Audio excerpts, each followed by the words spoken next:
चुप रहने की ताकत को समझो। बुद्ध का उद्देश्य।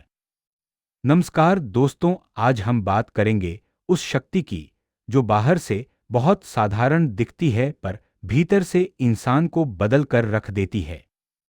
वह शक्ति है चुप रहने की ताकत, साइलेंस की पावर। बुद्ध कहते हैं, मौन कमजोरी नहीं, सबसे बड़ी विजय है।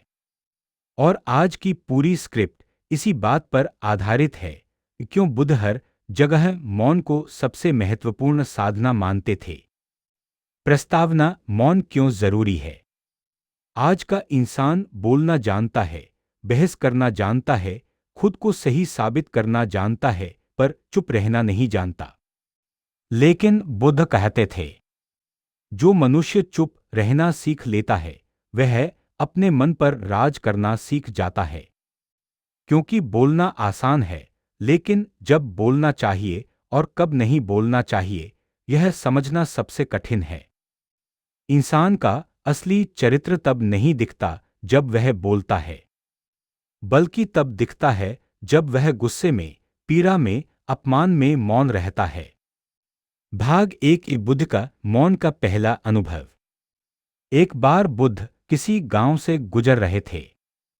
एक व्यक्ति उन्हें देखकर चिल्लाने लगा, तू धोखेबाज है, लोगों को भटका रहा है, तुझे शर्म नहीं आती।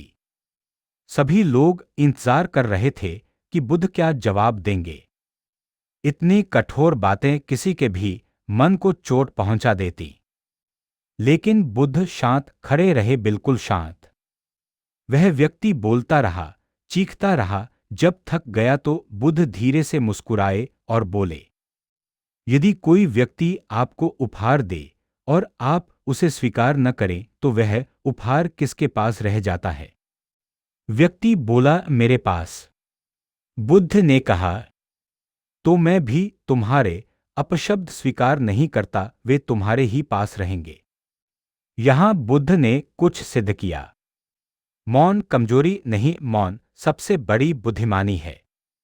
भाग 2: मन की आग को मौन कैसे बुझाता है।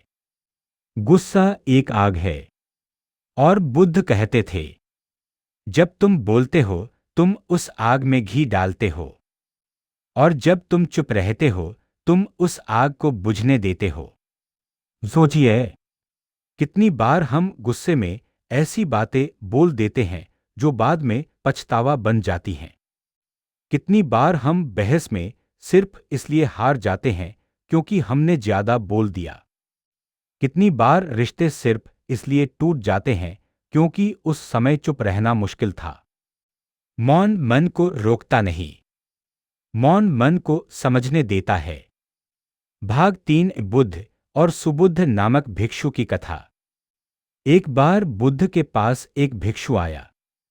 भगवान, मैं ध्यान करता हूं पर मन शांत नहीं होता, क्या करूं। बुद्ध ने कहा, आज से किसी से बात मत करना, बस मौन रहो। वह भिक्षु 3 दिन मौन रहा, पर तीसरे दिन वह गुस्से में आकर बोला, मैं तो पागल हो जाऊंगा, मन में इतना शोर है और बोल नहीं सकता। बुद्ध मुस्कुराए, यही तुम्हें जानना था। तुम्हारी समस्या बाहर की आवाज नहीं, अंदर की आवाज थी।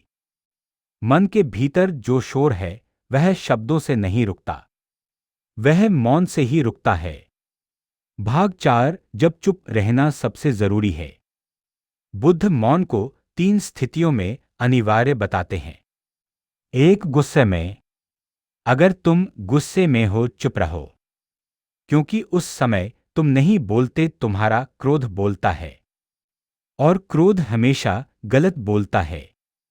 2, जब सामने वाला समझने की स्थिति में न हो। कुछ लोग तुम्हारी बातें समझने के लिए तैयार ही नहीं होते।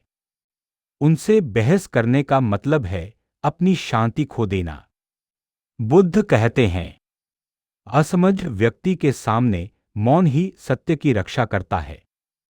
3, जब स्थिति तुम्हारे नियंत्रण में ना हो। कुछ परिस्थितियां केवल समय से सुधरती हैं, शब्दों से नहीं। वहां मौन ही सबसे बड़ा साहस है। भाग 5: मौन तुम्हें मजबूत कैसे बनाता